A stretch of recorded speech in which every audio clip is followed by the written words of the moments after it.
Aruba, um bom e feliz dia, especialmente para todos que estão nos usuários de 24horas.com, nos em Katiuska, aqui na Altocar, que ainda vai para nós de tremendo evento que está na caminho conjuntamente com Aruba Bank. Katiuska, como vai? Bom, Alan, sim, me quero invitar a toda a comunidade de Aruba para passar dia 3 de junho na Altocar, para sobre nós tem ultra evento com Aruba Bank. Já você Aruba, estamos pendentes para o dia 3 de junho aqui, Aruba Bank, conjuntamente com Altocar, tem preço com a bono de Baikera e esse, com nós arriba Pri mundial, ou não, Katiuska? Sim, correto. Nós temos auto elétrico, de gasolina e hybrid, começando de 32.950. E Aruba Bank também tem uma promoção super atrativa e interesse hobby bom. Também vou por riba auto e paga de 3 lunas depois.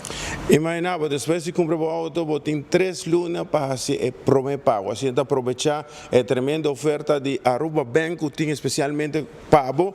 E Altocar tem o auto mais econômico, o auto mais moderno, o auto mais bonito atualmente na isla. E Katiuska pode confirmar isso aí. Sim, correto. E para o dia aí, não olvidar de 13, o documento não, que está papel de 5 florín, ID, carta de trabalho e 2 últimos payslip. Nós estamos abrindo de 9 horas de manhã até 5 horas da tarde. Assim que não desaproveitar a oportunidade aqui e nós está guardado dia 3 de junho. Assim também passa o auto favorito, qual auto que vai com ele, porque a Aruba Bank tem tremenda oferta, vai com ele e paga aqui 3 lunas. Assim essa aqui de oferta que a Aruba Bank está brindando conjuntamente com o Altocar, dia 3 de junho, para quanto hora, Katiuska? De 9 horas de manhã até 5 horas da tarde.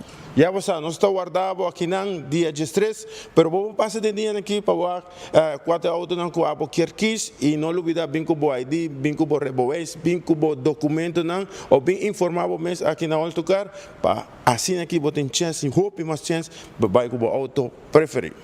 Correto, nós está guardado dia 3 de junho. Alabra para você, meu servidor Eduardo Lorbe, tras de câmera Kevin Vanderrama, não está a prometer de notícia.